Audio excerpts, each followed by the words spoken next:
আসুন বন্ধুরা, আমরা একটি সুন্দর ছাতা ড্রয়িং শিখি। চাঁদা দিয়ে এভাবে একটি দাগ দিতে হবে। যদি অর্ধবৃত্ত করতে পারেন চাঁদা ছাড়া, তাহলে চাঁদা ছাড়াই আঁকতে পারবেন। মাঝে একটি ডট দিলাম। তাহলে এখন কি করতে হবে আমাদেরকে? এর মাঝে আরো দুইটা ডট দিতে হবে। এখানে একটা, এখানে একটা। আইডিয়া মতো আমরা দিয়ে রাখলাম। এখানে একটা, এখানে একটা। তাহলে দেখুন এখন কি করতে হবে? এই যে এখানে একটা, এখানে একটা, এখানে একটা, এখানে একটা। এখন এগুলোতে আমাদের মেলাতে হবে। এই বরাবর যদি আমরা একটি ডট দেই, এই যে দেখুন এই দাগ বরাবর, তাহলে এখানে আসে। এর মাথায় একটি গোলের মতো দাগ আঁকতে হবে। এখান থেকে আমরা এই ভাঁজে একটা দাগ আঁকবো। আবার এখান থেকে এই ভাঁজে একটা দাগ আঁকবো। প্রয়োজনে আমরা আর্ট পেপারটি ঘুরিয়ে নিতে পারি। এখান থেকে সুন্দর ভাঁজে এটার সাথে মেলাতে হবে। একই রকম করে এই পাশেরটাতেও। ছাতার শেপ এভাবেই হবে। এখান থেকে বাঁকা করে বা ভাঁজ করে এটার সাথে প্রত্যেকটার সাথে মেলাতে হবে।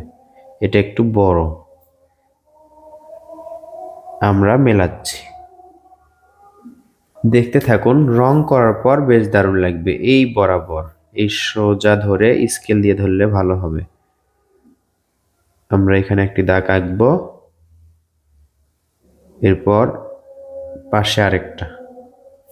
এখন কি করতে হবে? এখানে দেখুন মিলে দিলাম। একটু বড় করে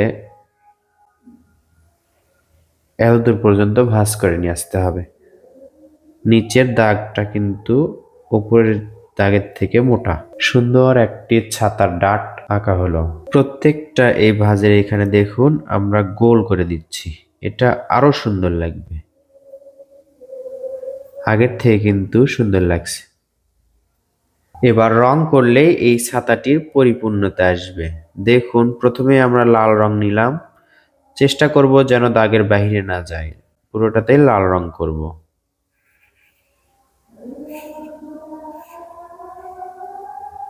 এবার আকাশি রং নিলাম বা হালকা নীল রং। যেই ভাঁজে আছে আমরা সেই ভাঁজেই রং করব। এবার হালকা সবুজ রং,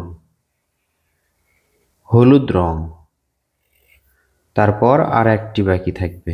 এভাবে রং করলে সুন্দর লাগবে ছাতাটি। এবার এটা হচ্ছে বেগুনি রং।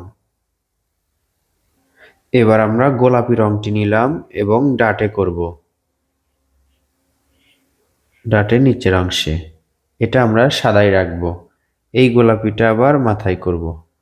তো বন্ধুরা দেখুন কত সুন্দর একটি ছাতা ড্রয়িং করা হলো এবং সুন্দর রং আপনাদেরকে দেখালাম। এভাবে রং করুন, আলাদা আলাদা সুন্দর রং করুন, তাহলেই ছাতাটি বেশ দারুণ লাগবে। কেমন লাগলো এই ভিডিওটি জানাবেন কমেন্ট করে। ধন্যবাদ।